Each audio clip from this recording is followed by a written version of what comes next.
ഈശോ മിശിഹായ്ക്ക് സ്തുതിയായിരിക്കട്ടെ. കൃപയുടെ നീർച്ചാലുകൾ ശുശ്രൂഷകളിലേക്ക് ഈശോയുടെ നാമത്തിൽ പ്രിയപ്പെട്ടവരെ വന്ദനം ചെയ്യുന്നു, സ്വാഗതം ചെയ്യുന്നു. ഷാലോം ടെലിവിഷനിലൂടെ ഈ വചനം നമ്മുടെ ഭവനങ്ങളിൽ എത്തുമ്പോൾ ഓർക്കുക, ഇത് ദൈവ വചനം കേൾക്കുവാൻ കർത്താവ് തരുന്ന അവിസ്മരണീയമായ അവസരമാണ്. ഈ അവസരത്തെ നമ്മൾ എങ്ങനെ പ്രയോജനപ്പെടുത്തുന്നു എന്നതിനെ അടിസ്ഥാനപ്പെടുത്തിയാണ് പരിശുദ്ധാത്മാവിൻ്റെ കൃപയെ നമ്മൾ അനുഭവിക്കുന്നത്. ഇന്നത്തെ വചനം ഇതാണ്. റോമാക്കാർക്ക് എഴുതിയ ലേഖനം 13-ാമത്തെ അധ്യായത്തിൻ്റെ 11-ാമത്തെ വചനം. Romance chapter 13:11. റോമ ലേഖനം 13-ാം അധ്യായത്തിൻ്റെ 11-ാമത്തെ വചനം. ഇതെല്ലാം ചെയ്യുന്നത് കാലത്തിൻ്റെ പ്രത്യേകത അറിഞ്ഞുകൊണ്ടാകണം. നിദ്ര വിട്ട് ഉണരേണ്ട മണിക്കൂറാണല്ലോ ഇത്. പൗലോസ്ലീഹ റോമാക്കാർക്ക് ലേഖനം എഴുതുമ്പോൾ അവരോട് സംസാരിക്കുന്ന ഈ ഭാഗം കേൾക്കുക. ഇതെല്ലാം ചെയ്യുന്നത് കാലത്തിൻ്റെ പ്രത്യേകത അറിഞ്ഞുകൊണ്ടാവേണം. സമീപഭാവിയിൽ സംഭവിക്കുവാനിരിക്കുന്ന വിപത്സന്ധിയെ മുന്നിൽ കണ്ടുകൊണ്ട് അപ്പോസ്തലൻ എഴുതുന്ന ലേഖനമാണിത്. എന്താണ് അവരുടെ തൊട്ടടുത്ത് വളരെ അടുത്ത കാലത്ത് സംഭവിക്കുവാനുള്ള വിപത്സന്ധി? റോമാലേഖനം എഴുതുന്ന സമയത്തെ, ലേഖനങ്ങളെല്ലാം എഴുതുന്ന സമയത്തെ AD 60-നും 70-നും ഇടയിൽ നമ്മൾ മനസ്സിലാക്കിയാൽ ഏറ്റവും അടുത്ത് അവരെ സംബന്ധിച്ചിടത്തോളം സംഭവിക്കുവാനുള്ളത് ജെറുസലേമിൻ്റെ നാശമാണ്, ദേവാലയത്തിൻ്റെ തകർച്ചയാണ്, കല്ലിന്മേൽ കല്ല് ശേഷിക്കാതെ ദേവാലയം ശിഥിലമാകുന്ന കാഴ്ചയാണ്. അപ്പോൾ ആ വിപത്സന്ധിയെ മുൻനിർത്തി അപ്പോസ്തലൻ നടത്തുന്ന പ്രബോധനമാണ് 13-ാം അധ്യായത്തിൻ്റെ ഈ വചനഭാഗത്തിൻ്റെ ആദ്യ സന്ദർഭം. എന്നാൽ ഏത് വചനത്തിനും ഒരാദ്യ സന്ദർഭവും അകലെയുള്ള ഒരു സന്ദർഭവുമുണ്ട്. എന്താണ് ഇതിൻ്റെ അകലെയുള്ള സന്ദർഭം? ഇപ്പോൾ നമ്മളിത് വായിക്കുമ്പോൾ 2024 വർഷങ്ങൾക്ക് ശേഷം ഇത് വായിക്കുകയാണ്, റോമാലേഖനം വായിക്കുകയാണ്. കുറഞ്ഞത് ഒരു 2000 വർഷത്തിൻ്റെ പുറകിൽ സംഭവിച്ച കാര്യത്തെക്കുറിച്ച് അപ്പോസ്തലൻ വിശദീകരിക്കുന്നതാണ് ഇതിൻ്റെ സാഹചര്യം. എന്നാൽ എന്താണ് ഇതിൻ്റെ ഒരു ആനുകാലിക പ്രസക്തി? ആ ആനുകാലിക പ്രസക്തിയാണ് നാം മനസ്സിലാക്കേണ്ടത്. വചനം ഇങ്ങനെയാണ് പറയുന്നത്, ഇതെല്ലാം ചെയ്യുന്നത് കാലത്തിൻ്റെ പ്രത്യേകത അറിഞ്ഞുകൊണ്ടാകണം. നിദ്ര വിട്ട് ഉണരേണ്ട മണിക്കൂറാണല്ലോ ഇത്. അപ്പം നിദ്ര വിട്ട് ഉണരേണ്ട മണിക്കൂറുകളാണല്ലോ ഇത് എന്ന് അപ്പോസ്തലൻ പറയുകയാണ്.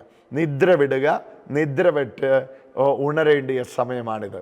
എന്താണ് ഈ നിദ്ര എന്നതുകൊണ്ട് ഉദ്ദേശിക്കുന്നതെന്ന് തൊട്ട് താഴെ വിശദീകരിക്കുന്നുണ്ട്. നോക്കൂ, നിദ്ര വിട്ട് ഉണരേണ്ട മണിക്കൂറുകളാണല്ലോ ഇത്.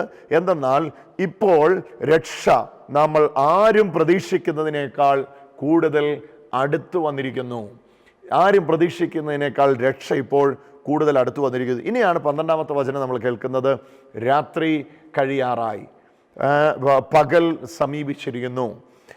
ആകയാൽ നമുക്ക് അന്ധകാരത്തിൻ്റെ പ്രവൃത്തികളെ പരിത്യജിച്ച് പ്രകാശത്തിൻ്റെ ആയുധങ്ങൾ ധരിക്കാം. അപ്പോൾ എന്തിനെയാണ് ഈ 11-ാമത്തെ വാക്യത്തിൽ അപ്പോസ്തലൻ വിശദീകരിച്ചതെന്ന് ഇപ്പം മനസ്സിലാകുകയാണ്. എന്തിനെയാണ്? കാലത്തിൻ്റെ പ്രത്യേകത അറിയണം.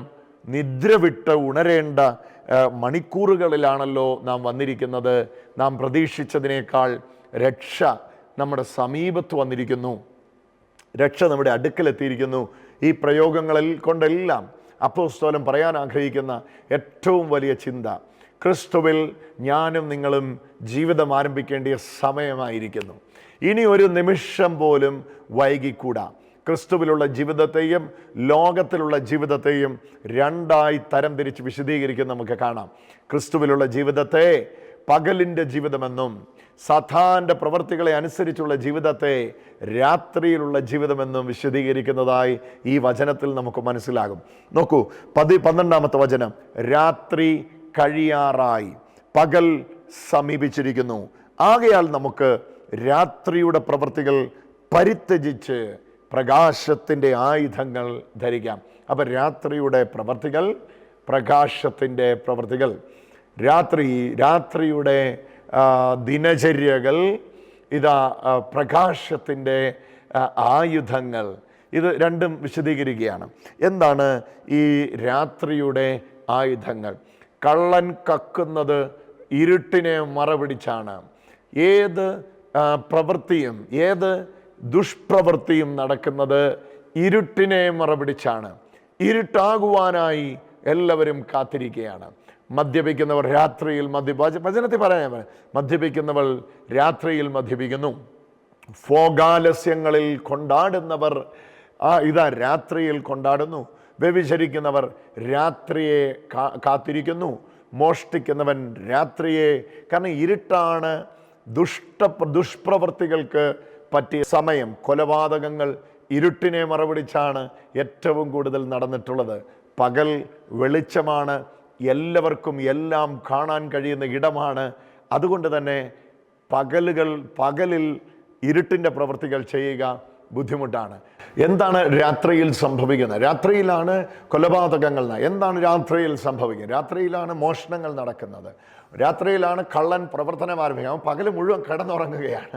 അവൻ പ്രവർത്തനം തുടങ്ങുന്നത് രാത്രിയിലാണ്. തിന്മയുടെ ശക്തികളും കൈകോർക്കുന്നത് രാത്രിയിലാണ്. പകലിനെ കള്ളൻ ഭയക്കുന്നു, പകലിനെ ദുഷ്പ്രവൃത്തിക്കാർ ഭയക്കുന്നു. ഇവിടെ പകൽ എന്ന് വിളിച്ചിരിക്കുന്നത് കർത്താവിലുള്ള ജീവിതത്തെയാണ്. ഇവിടെ രാത്രി എന്ന് വിളിച്ചിരിക്കുന്നത് പിശാചിൻ്റെ കൂടെയുള്ള ജീവിതത്തെയാണ്. സോ ഇവിടെ ഒരു ചോയ്സ് ദൈവത്തിൻ്റെ വചനം നമുക്ക് തരികയാണ്. പിശാചിൻ്റെ കൂടെ ജീവിക്കുന്നുവെങ്കിൽ നിങ്ങൾ രാത്രിയുടെ മക്കളാണ്. കർത്താവിൻ്റെ കൂടെ ജീവിക്കുന്നുവെങ്കിൽ നിങ്ങൾ കർത്താവിൻ്റെ മക്കളാണ്. തൊട്ട് താഴത്തെ വാക്യം നോക്കൂ, 13-ാം അധ്യായത്തിൻ്റെ 13-ാമത്തെ വചനം, റോമാ 13:13. ഇങ്ങനെ പകലിന് യോജിച്ച വിധം നമുക്ക് പെരുമാറാം. സുഖലോലുപതയിലോ മദ്യലഹരിയിലോ അവിഹിത വേഴ്ചയിലോ വിഷയാസക്തിയിലോ കലഹങ്ങളിലോ അസൂയകളിലോ വ്യാപരിക്കരുത്. അപ്പോൾ ഇതെല്ലാം രാത്രിയുടേതാണ്. അസൂയ രാത്രിയുടേതാണ്, കലഹം രാത്രിയുടേതാണ്, വിഷയാസക്തികൾ രാത്രിയുടേതാണ്, അവിഹിത വീഴ്ചകൾ രാത്രിയുടേതാണ്, മദ്യലഹരിയിൽ ജീവിക്കുന്നത് രാത്രിയുടേതാണ്, സുഖലോലുപതാകൾ രാത്രിയുടേതാണ്. സോ ഇതെല്ലാം പറഞ്ഞിട്ട് പറയുകയാണ് പകലിന് യോജിച്ച വിധം നമുക്ക് പെരുമാറാം. പകലിന് യോജിച്ച വിധം, നോക്കുക പദം, പകലിന് യോജിച്ച വിധം നമുക്ക് പെരുമാറാം. പകൽ എങ്ങനെയാണ് പെരുമാറേണ്ടതെന്ന് നമുക്ക് സ്വീകരിക്കാം. രാത്രിയിലെ പെരുമാറ്റം പകല് വേണ്ട, പകലത്തെ പെരുമാറ്റം രാത്രിയിൽ വേണ്ട. രാത്രിയിലെ പെരുമാറ്റം വേറെ, പകലിൻ്റെ പെരുമാറ്റം വേറെ. രാത്രിയിൽ ആ പെരുമാറ്റത്തിന് വേണ്ടി വ്യാപരിക്കുന്ന ആൾ വേറെ, അത് ചെയ്യിപ്പിക്കുന്ന ആൾ വേറെ. പകൽ ഈ പ്രവൃത്തികൾ ചെയ്യിപ്പിക്കുന്ന ആൾ വേറെ. കൊലപാതകത്തിന് പിന്നിൽ ആരാണ്? കർത്താവല്ല. മദ്യാസക്തിയിൽ മതോന്മത്തനായി ഭാര്യയെ വീട്ടിൽ ചെന്ന് ഇടിക്കുകയാണ്. അതിൻ്റെ പുറകിൽ ആരാണ്? കർത്താവല്ല.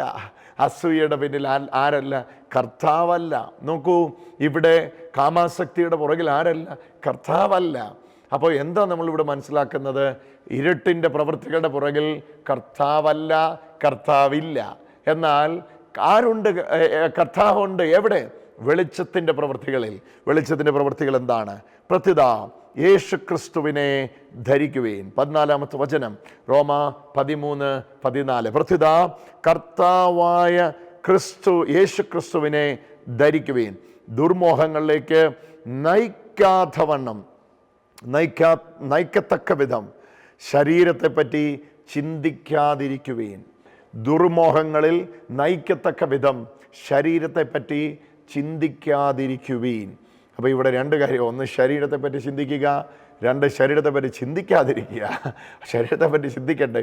എന്താ ഇവിടെ പറയുന്നത്? ശരീരമെന്ന് ഓർക്കുക. രാത്രിയിൽ വ്യാപരിക്കുന്ന ഇരുട്ടിൻ്റെ പ്രവൃത്തികളിൽ സഞ്ചരിക്കുന്ന ശരീരമാണ് ഇവിടെ പറയുന്ന ശരീരം. അപ്പോൾ ഒരു കാര്യം നമുക്ക് ഈ വചനത്തിൽ നിന്ന് വ്യക്തമാവുകയാണ്: പകലിന് യോജിച്ച വിധം പെരുമാറേണ്ടിയവരാണ്. കാരണം രാത്രി കഴിയാറായി, പകൽ വന്നിരിക്കുന്നു. വിശുദ്ധ അഗസ്റ്റിനോസിൻ്റെ കൺഫെഷൻസ് എന്ന ഏറ്റവും പ്രസിദ്ധമായ കൃതിയുടെ ഭാഗങ്ങൾ ഈ സമയത്ത് ഞാൻ ഓർത്തു പോകുകയാണ്.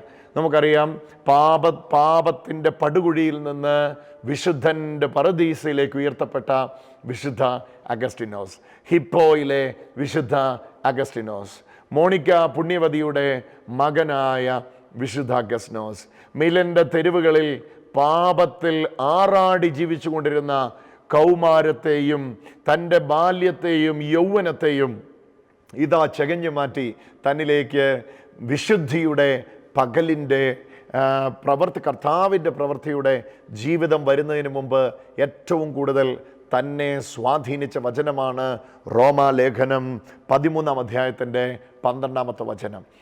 വേശ്യാ തെരുവുകളിൽ വേശ്യകളോടൊപ്പം അന്തി ഉറങ്ങി അവിഹിത വീഴ്ചകളിൽ ആനന്ദം കണ്ടെത്തി ജീവിതം ആറാടിക്കഴിഞ്ഞു പോകുമ്പോൾ ഇതാ വിശുദ്ധ അഗസ്റ്റിനോട് വിശുദ്ധ അഗസ്റ്റിനാകുവാൻ വേണ്ടി ദൈവത്തിൻ്റെ വചനം, ഈ വചനം സംസാരിക്കുകയാണ്. റോമാലേഖനം 13-ാം അധ്യായത്തിൻ്റെ 12-ാമത്തെ വചനം, രാത്രി കഴിയാറായി, പകൽ സമീപിച്ചിരിക്കുന്നു. ആകയാൽ അന്ധകാരത്തിൻ്റെ പ്രവൃത്തികൾ പരിത്യജിച്ച് പ്രകാശത്തിൻ്റെ ആയുധങ്ങൾ ധരിക്കാം. ഈ വചനമാണ് അഗസ്റ്റിൻ്റെ മാനസാന്തരത്തിന് കാരണമായി തീർന്നത്. രാത്രി കഴിയാറായി, ഇരുൾ മാറിപ്പോവുകയാണ്, പകൽ സമീപിച്ചിരിക്കുന്നു.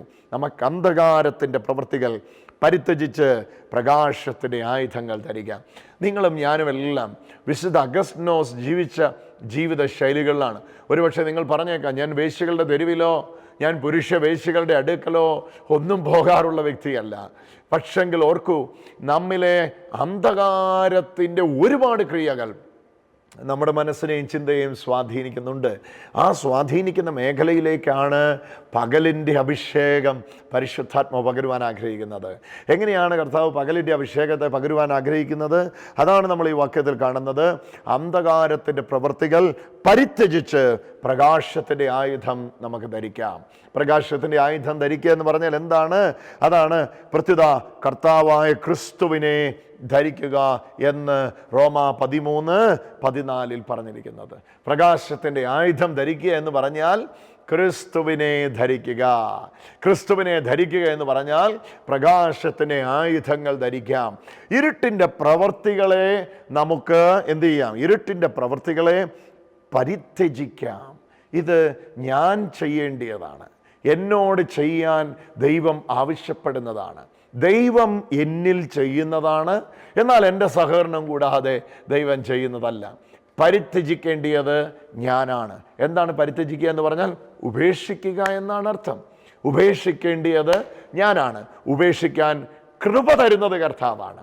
ഉപേക്ഷിക്കാൻ എന്നെ ശക്തീകരിക്കുന്ന ദൈവമാണ്. ദൈവം ഒരിക്കലും നിങ്ങൾക്ക് മുമ്പിൽ പാപം ചെയ്യാനുള്ള ഒരവസരവും തട്ടിമാറ്റുന്നില്ല. ഒരിക്കലും ദൈവത്തെ തെറ്റിദ്ധരിക്കരുത്. ദൈവം ഒരിക്കലും അങ്ങനെ ചെയ്യില്ല.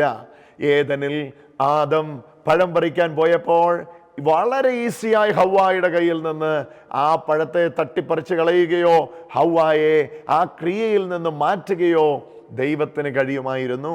മാത്രമല്ല, നോക്കൂ, ഉപായിയായി യാക്കോബ് എന്ന മനുഷ്യൻ തൻ്റെ സ്വന്തം സഹോദരനെ ചതിക്കുമ്പോൾ ദൈവത്തിന് വേണമെങ്കിൽ അതിൽ നിന്ന് അവനെ മാറ്റാമായിരുന്നു. കായീൻ ഹാബേലിനെ കൊല്ലുമ്പോൾ ദൈവത്തിന് വളരെ ഈസി ആയിട്ട് അതിൽ നിന്ന് അവനെ മാറ്റാമായിരുന്നു. തൻ്റെ സഹോദരങ്ങൾ പൊട്ടക്കിണറ്റിലേക്ക് തള്ളിയിടുമ്പോൾ സഹോദരങ്ങളുടെ മനസ്സിനെ വേണമെങ്കിൽ ദൈവത്തിന് മാറ്റാമായിരുന്നു. നോക്കൂ, തൻ്റെ സഹോദരങ്ങൾ തന്നെ വിൽക്കുമ്പോൾ സഹോദരങ്ങളുടെ മനസ്സിനെ ദൈവത്തിന് വേണമെങ്കിൽ വളരെ എളുപ്പത്തിൽ മാറ്റാമായിരുന്നു. നോഹ് പെട്ടകമുണ്ടാക്കി സകല ജനത്തോടും പ്രസംഗിക്കുമ്പോൾ ജനത്തിൻ്റെ മനസ്സിനെ വേണമെങ്കിൽ ദൈവത്തിന് മാറ്റാമായിരുന്നു. പക്ഷെ എൻ്റെ അനുവാദം കൂടാതെ എന്നെ രക്ഷിക്കാൻ എൻ്റെ ദൈവം ഇഷ്ടപ്പെടുന്നില്ല. അങ്ങനെ ചെയ്താൽ ദൈവം എൻ്റെ വ്യക്തിസ്വാതന്ത്ര്യത്തിൽ കൈകടത്തുകയാണ്. അപ്പോൾ ഞാൻ ദൈവത്തിൻ്റെ സൃഷ്ടിയിൽ പൂർണ്ണനല്ല. എൻ്റെ സ്വയ ഇച്ഛയും എൻ്റെ സ്വയാസ്തിക്യവും ഞാൻ അടിയറവ് പറഞ്ഞിട്ട് ഒരടിമയായി ജീവിക്കുകയാണ്. ഒരിക്കലും ദൈവം അത് ചെയ്യുന്നില്ല. നന്മയും തിന്മയും നിൻ്റെ മുമ്പിലിരിക്കുന്നു. നന്മയും നിൻ്റെ മുമ്പിലുണ്ട്, തിന്മയും നിൻ്റെ മുമ്പിലുണ്ട്. രാത്രിയും നിൻ്റെ മുമ്പിലുണ്ട്, പകലും നിൻ്റെ മുമ്പിലുണ്ട്. രാത്രിയുടെ പ്രവൃത്തികൾ നിൻ്റെ അടുക്കലുണ്ട്, പകലിൻ്റെ പ്രവൃത്തികൾ നിൻ്റെ അടുക്കലുണ്ട്. ഏതാണ് തിരഞ്ഞെടുക്കേണ്ടതെന്ന് തീരുമാനിക്കുന്നത് ദൈവമല്ല, തീരുമാനിക്കുന്നത് ഞാനാണ്. ഇവിടെ അതുകൊണ്ടാണ് ഈ വചനം ഇങ്ങനെ ആവർത്തിച്ച് പറയുന്നത്, ഇരുട്ടിൻ്റെ പ്രവൃത്തികളെ പരിത്യജിക്കുക. നോക്കൂ, ആ വചനം എങ്ങനെ പറയുന്നത്? അന്ധകാരത്തിൻ്റെ പ്രവൃത്തികളെ പരിത്യജിച്ച് പ്രകാശത്തിൻ്റെ ആയുധങ്ങൾ ധരിക്കാം. ഇരുട്ടിൻ്റെ പ്രവൃത്തികളെ ആരാ പരിത്യജിക്കുന്നത്? ആരാ പരിത്യജിക്കുന്നത്? നമ്മളാ പരിത്യജിക്കുന്നത്. ഇരുട്ടിൻ്റെ പ്രവൃത്തികളെ പരിത്യജിക്കുന്നത് നമ്മളാണ്. പ്രകാശത്തിൻ്റെ ആയുധങ്ങൾ ധരിക്കുന്നത് നമ്മളാണ്.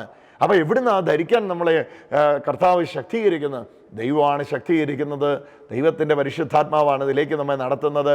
പക്ഷെ ചെയ്യേണ്ടിയത് ഞാനാണ്, ചെയ്യുന്നത് ദൈവം അല്ല.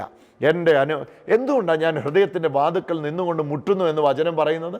കർത്താവിനങ്ങ് വാതിൽ തള്ളി തുറന്ന് ഇടിച്ചു പൊളിച്ച് കയറി വന്നാൽ പോരെ? ഇല്ല. അങ്ങനെ നിന്റെ അനുവാദം കൂടാതെ നിന്റെ കാര്യത്തിലേക്ക് കയറി വരുന്നവൻ്റെ പേര് കർത്താവെന്നല്ല, കള്ളനെന്നാണ്. അവിടുന്ന് കള്ളനല്ല, അവിടുന്ന് കർത്താവാണ്. അവിടുന്ന് വാതിക്കൽ നിന്നുകൊണ്ട് മുട്ടും. നീ അവൻ്റെ ശബ്ദം കേട്ട് വാതിൽ തുറന്നു കൊടുത്താൽ അവൻ നിന്നോടൊപ്പം പന്തിയിൽ അത്താഴത്തിനിരിക്കും. ഇത് എൻ്റെ സ്വയ വ്യക്തിത്വത്തിലുള്ള, സ്വയ അസ്തിത്വത്തിൽ നിന്നുള്ള തീരുമാനമാണ്. ആ തീരുമാനത്തെ ദൈവം ആദരിക്കുന്നു. ദൈവം മനുഷ്യനെ സൃഷ്ടിച്ചത് അങ്ങനെയാണ്. ഇവിടെ നിന്നുകൊണ്ടാണ് നമ്മൾ ഈ കാര്യത്തെ മനസ്സിലാക്കുന്നത്. രാത്രി കഴിയാറായി. മതി സഹോദരങ്ങളെ.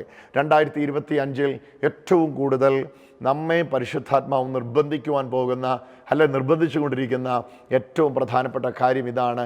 ഏതാണെന്നറിയോ ആ കാര്യം? ഇരുട്ടിൻ്റെ പ്രവർത്തികളെ ഉപേക്ഷിക്കുക. ഇരുട്ടിൻ്റെ പ്രവർത്തികളോട് ബൈ ബൈ പറയുക. മതി, രാത്രി കഴിയാറായി. വിശുദ്ധ അഗസ്റ്റിനോട് കർത്താവ് സംസാരിക്കുകയാണ്. അഗസ്റ്റിൻ, നീ ജീവിച്ച പാപത്തിൻ്റെ വഴികൾ നിനക്കറിയാം. നീ പോയ വഴികൾ മറ്റാരേക്കാളും നിനക്കറിയാം. കഴിഞ്ഞു, മതി. നീ ഇനി പകലിൻ്റേതായി ജീവിക്കുക. രാത്രി കഴിയാറായി. അവിടുന്ന് അഗസ്റ്റിന് ഒരു വലിയ അവൈക്കനിങ് കിട്ടുകയാണ്, വലിയൊരു ഉയർത്തെഴുന്നേൽപ്പ് കിട്ടുകയാണ്. പൗരോഹിത്യ ശുശ്രൂഷയിലേക്കും ബിഷപ്പായി, അല്ലേ, ഹിപ്പോയിലെ വിശുദ്ധ അഗസ്റ്റിൻ, അല്ലേ, വിശുദ്ധ അഗസ്റ്റിൻ എന്നറിയപ്പെടുമ്പോൾ ജാരസന്തതിയുടെ പിതാവായിരുന്നു അഗസ്റ്റിൻ. അപനാരാന്നറിയത്തില്ലാത്ത കുഞ്ഞുങ്ങൾക്ക് ജന്മം കൊടുത്ത പിതാവായിരുന്നു അഗസ്റ്റിൻ. അപ്പോൾ അങ്ങനെ പാപത്തിൻ്റെ പടുകുഴിയിൽ നിന്ന് വിശുദ്ധ അഗസ്റ്റിൻ ഉയർത്തപ്പെടുന്ന എങ്ങോട്ടാണ്? ഹിപ്പോയിലെ വിശുദ്ധ അഗസ്റ്റിനിലേക്ക് അഗസ്റ്റിൻ ഉയർത്തപ്പെടുന്നത് ഈ ഒരൊറ്റ വാക്യത്തിൽ നിന്നാണ്. മതി, ഇത്രയും നാളും അസൂയ കൊണ്ട് നിറഞ്ഞ് കലുഷിതമായ എൻ്റെ മനസ്സിനോട് ഞാൻ ഇന്ന് കൽപ്പിക്കുകയാണ്, മതി. ഇത്രയും നാൾ ഇങ്ങനെയൊക്കെ ജീവിച്ചു, ഇനി അങ്ങനെ ജീവിക്കണ്ട. ഇനി ആ പാപാസക്തിയിൽ ജീവിക്കണ്ട. ഇതുവരെ ചെയ്തു വന്ന കാര്യത്തിൽ ഇനി തുടരണ്ട. മതി, സമയം വന്നിരിക്കുന്നു. ഇനി എനിക്കങ്ങനെ ജീവിക്കാൻ ഇഷ്ടമില്ല. ഇനി ഞാൻ അങ്ങനെ ജീവിക്കാൻ ഇഷ്ടപ്പെടുന്നില്ല. അവിടെ ഒരു പരിത്യാഗം ദൈവം ആവശ്യപ്പെടുകയാണ്. അപ്പോൾ അത് ഞാൻ ആവർത്തിക്കാം. ദൈവം അവിടെ ഒരു പരിത്യാഗം ആവശ്യപ്പെടുകയാണ്. ഒരു സാക്രിഫൈസ്, ഒരു ത്യാഗപരമായ തീരുമാനം ദൈവം ആവശ്യപ്പെടുകയാണ്. എന്താണ് ആ ത്യാഗപരമായ തീരുമാനം? ആ ത്യാഗപരമായ തീരുമാനം ഇതാണ്: ഞാൻ ഇരുട്ടിൻ്റെ പ്രവൃത്തികളെ പരിത്യജിക്കുകയാണ്. ഇരുട്ടിൻ്റെ ഒരു ചിന്തയെപ്പോലും ഞാൻ ഇനി എന്നിൽ വെച്ച് പൊറപ്പിക്കുകയില്ല. എന്ത് നഷ്ടമോ, എന്ത് കോട്ടമോ, എന്ത് താഴ്ചയോ, എന്ത് ഉയർച്ചയോ വന്നോട്ടെ, ഇതാകുന്നു എൻ്റെ തീരുമാനം. ഇത് മാത്രമാകുന്നു എൻ്റെ തീരുമാനം. ഒരു തരത്തിലും ഇരുട്ടിൻ്റെ ഒരു പ്രവൃത്തിയുമായി ഞാൻ ഇനി അനുരഞ്ജനപ്പെടുകയില്ല. ലോകം മുഴുവൻ എനിക്കെതിരായിക്കോട്ടെ, ശത്രുക്കൾ എനിക്കുണ്ടായിക്കോട്ടെ, എന്നെ തകർക്കാനും തീർക്കാനും പലരും കൈകോർത്തോട്ടെ, ഒരു തരത്തിലും ഇരുട്ടുമായി ഇനി ഒരു അനുരഞ്ജനത്തിന് ഞാനില്ല. അവിടെ ഒരു പരിത്യാഗം, പരിത്യജിച്ച് പ്രകാശത്തിൻ്റെ ആയുധം ധരിക്കാം.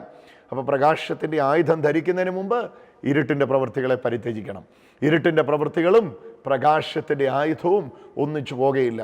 നിങ്ങൾ എവിടെയെങ്കിലും കണ്ടിട്ടുണ്ടോ പ്രകാശവും ഇരുട്ടും തമ്മിൽ ഇടകലർന്നിരിക്കുന്നത്? വളരെ ബുദ്ധിമുട്ടാണ്. എപ്പോൾ പ്രകാശം വരുന്നോ അപ്പോൾ ഇരുട്ടോടി മാറും. എപ്പോൾ ഇരുട്ടോടി മാറുന്നോ അപ്പോൾ പ്രകാശം വ്യാപിക്കുവാൻ തുടങ്ങും. ഇത് തന്നെയാണ് നമ്മുടെ എല്ലാം ജീവിതത്തിൽ ചെയ്യുന്നത്. സോ ഇന്നത്തെ വചനം നമ്മെ നിർബന്ധിക്കുന്നത് 2025 കർത്താവിൻ്റെ നന്മ സ്വീകരിക്കാനുള്ള വ്യക്തിയാണ് നീ. അവിടെ വെച്ച് ദൈവം നമ്മോട് ആവശ്യപ്പെടുകയാണ്. എന്താ ദൈവം നമ്മോട് ആവശ്യപ്പെടുന്നത്? കർത്താവ് നമ്മോട് പറയുകയാണ്, പരിത്യജിക്കുക ഇരുട്ടിൻ്റെ പ്രവൃത്തികളെ. അസൂയയാണത്, പിണക്കമാണത്, ക്ഷിത്രകോപമാണത്, പെട്ടെന്നുള്ള പൊട്ടിത്തെറിയാണത്, ഭോഗാലസ്യമാണത്, ആസക്തിയാണത്, കാമഭ്രാന്താണത്, എന്തുമായിക്കോട്ടെ അതിനെ പരിത്യജിക്കുക. ഇത് ഞാൻ എന്നോട് പറയുന്നു, നമ്മോട് പറയുന്നു, നാം ഒരുമിച്ച് പറയുന്നു. പരിശുദ്ധാത്മാവിൻ്റെ ഹിതമാണിത്, ദൈവത്തിൻ്റെ ആഗ്രഹമാണിത്. ഇതിലാണ് ദൈവം നമ്മെ പ്രസാദിപ്പിക്കുന്നത്. മറ്റൊരു സന്ദേശമില്ല. 2025 ഇരുട്ടിൻ്റെ പ്രവൃത്തികളെ പരിത്യജിക്കുക. ഇപ്പോൾ ഷാലോം TV-യിൽ കൃപയുടെ നിർച്ചാലുകളിൽ യൂട്യൂബിൽ ലോകമെമ്പാടും ആൾക്കാർ ഈ വചനം കേൾക്കുമ്പോൾ ഇപ്പോൾ കേൾക്കുന്നത് ദൈവം വ്യക്തികളുടെ ജീവിതത്തിൽ ചെയ്യുന്ന അത്ഭുത സാക്ഷ്യങ്ങളാണ്. എൻ്റെ പ്രിയപ്പെട്ടവരെ, ഇന്ന് ഈ സാക്ഷ്യം കേൾക്കുമ്പം ശക്തിയിൽ നിറയണം, അഭിഷേകത്തിൽ നിറയണം. എൻ്റെ സാക്ഷ്യമാക്കി ഈ സാക്ഷ്യത്തെ മാറ്റണമേ എന്ന് ഉറച്ചു പ്രാർത്ഥിക്കണം. Hallelujah. This is your house, Lord, we welcome you, Lord, we welcome you. This is your house, Lord, we welcome you today. This is your house, Lord, we welcome you, Lord, we welcome you. This is your house, Lord, we welcome you.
പിതാവിൻ്റെയും പുത്രൻ്റെയും പരിശുദ്ധാത്മാവിൻ്റെയും നാമത്തിൽ ആമേൻ. സ്വർഗസ്ഥനായ ഞങ്ങളുടെ പിതാവേ, അങ്ങയുടെ നാമം പൂജിതമാകണമേ, അങ്ങയുടെ രാജ്യം വരണമേ, അങ്ങയുടെ തിരുമനസ് സ്വർഗത്തിലെ പോലെ ഭൂമിയിലുമാകണമേ. അന്നു വേണ്ട നീ ആഹാരം ഇന്നും ഞങ്ങൾക്ക് തരണമേ. ഞങ്ങളുടെ തെറ്റ് ചെയ്യുന്നവരോട് ഞങ്ങൾ ക്ഷമിക്കുന്ന പോലെ ഞങ്ങളുടെ തെറ്റുകൾ ഞങ്ങളോട് ക്ഷമിക്കണമേ. ഞങ്ങളെ പ്രലോഭനത്തിൽ വീഴാൻ സമ്മതിക്കല്ലേ, തിന്മയിൽ ഞങ്ങളെ രക്ഷിച്ചോളൂ. എന്തുകൊണ്ടെന്നാൽ രാജ്യവും ശക്തിയും മഹത്വവും എന്നേക്കും അങ്ങയുടേതാകുന്നു. ആമേൻ. കർത്താവേ, 2025 ഏറ്റവും വലിയ തീരുമാനം ഇതാണ്: ഇരുട്ടിൻ്റെ പ്രവൃത്തികളെ പരിത്യജിക്കുക. പലവട്ടം കാത്തിരുന്ന് വെറുത്ത് ഉപേക്ഷിക്കാൻ ആഗ്രഹിച്ചിട്ടും ഇത്തിൽ കണ്ണി പോലെ പറ്റിപ്പിടിച്ചിരിക്കുന്ന, ഞങ്ങൾ വിട്ടിട്ടും ഞങ്ങളെ വിടാതെ പിന്തുടരുന്ന എല്ലാ ഇരുട്ടിൻ്റെ പ്രവൃത്തികളുടെ മേലും പരിശുദ്ധാത്മാവേ ശക്തി അയക്കണമേ. ഹല്ലേലൂയാ, ഹല്ലേലൂയാ, ഹല്ലേലൂയാ, ഹല്ലേലൂയാ, ഹല്ലേലൂയാ, ഹല്ലേലൂയാ, ഹല്ലേലൂയാ, ഹല്ലേലൂയാ. അസൂയയുടെ മേൽ പരിശുദ്ധാത്മാവേ സ്വാതന്ത്ര്യം തരണമേ. ഹല്ലേലൂയ. കാമ ചിന്തകളുടെ മേൽ പരിശുദ്ധാത്മാവേ സ്വാതന്ത്ര്യം തരണമേ. ഞങ്ങളെ തന്നെ കാർന്നു തിന്നുന്ന എല്ലാ പാപ സ്വഭാവങ്ങളുടെ മേലും പരിശുദ്ധാത്മാവേ സ്വാതന്ത്ര്യം തരണമേ. പുതിയ മനുഷ്യരാക്കി ഞങ്ങളെ രൂപാന്തരപ്പെടുത്തണമേ. ഹാല ഹല ഹല ഹല ഹല ഹല ഹല ഹല ഹല ഹല ഹല ഹല. അവിടുത്തെ പരിശുദ്ധാത്മാവിനെ പരിധിയില്ലാതെ ഞങ്ങളുടെ ഹൃദയങ്ങളിലേക്ക് പകരണമേ. നിത്യം വാഴും പിതാവും പുത്രനും പരിശുദ്ധാത്മാവുമായ സർവേശ്വര. രോഗികളായ മക്കളുണ്ട്, ഒരുപാട് പീഡ അനുഭവിക്കുന്നവരുണ്ട്, ശരീരത്തിൽ ക്ലേശം അനുഭവിക്കുന്നവരുണ്ട്, കടഭാരത്തിലായിരിക്കുന്നവരുണ്ട്, ദുഃഖിതരുണ്ട്. കർത്താവെ, എല്ലാവരും എടുത്തുയർത്തിക്കൊണ്ട് ഹല്ലേലൂയ ഇരുട്ടിൻ്റെ എല്ലാ പ്രവൃത്തികളും അടിയറവ് പറയട്ടെ. വെളിച്ചത്തിൻ്റെ ശക്തി, വെളിച്ചത്തിൻ്റെ പ്രഭ വ്യാപിക്കട്ടെ. എല്ലാ അന്ധകാരവും കെട്ടടങ്ങട്ടെ. കർത്താവിൻ്റെ പ്രകാശം ഇതാ അന്ധകാരത്തിൽ മിന്നുന്നു. ദൈവത്തിൻ്റെ തേജസ് നിന്റെ മേൽ ഉദിക്കുന്നു. നീതി സൂര്യൻ രോഗോപശാന്തിയോടെ നിന്റെ മേൽ ഉദിച്ചുയരുന്നു. കർത്താവേ, ഈ വചനം കേൾക്കാൻ വിശ്വസിക്കാൻ ഞങ്ങൾക്ക് എല്ലാവർക്കും കൃപ തരുന്നതിന് നന്ദി പറയുന്നു. ഈ സമയത്ത് ലോകം മുഴുവൻ ഈ വചനം കേൾക്കുന്ന എല്ലാ മക്കളുടെ മേലും കർത്താവെ ഇറങ്ങി വരണമേ. പരിശുദ്ധാത്മാവിൻ്റെ ശക്തി ഉണ്ടാകട്ടെ, രോഗസൗഖ്യങ്ങൾ ഉണ്ടാകട്ടെ. വചനം മാംസം ധരിക്കട്ടെ. നിത്യം വാഴും പിതാവ് പുത്രനും പരിശുദ്ധാത്മാവുമായ സർവേശ്വരായ എന്നേക്കും ആമേൻ. ഈശോ മിശിഹായ്ക്ക് സ്തുതിയായിരിക്കട്ടെ. അടുത്ത ആഴ്ച ഇതേ സമയത്ത് കൃപയുടെ നീർച്ചാലുകൾ ശുശ്രൂഷകൾക്കൊരുങ്ങുമ്പോൾ നിങ്ങൾക്കും പറയാനൊരു സാക്ഷ്യമുണ്ടാകട്ടെ. 2025 ഇരുട്ടിൻ്റെ പ്രവൃത്തികളെ പരിത്യജിക്കുന്ന വർഷം. വെളിച്ചത്തിൻ്റെ ആയുധങ്ങൾ ധരിച്ച് പോരാളികളായി എഴുന്നേൽക്കുന്ന സമയം. ഒഴുകട്ടെ കൃപയുടെ നീർച്ചാലുകൾ.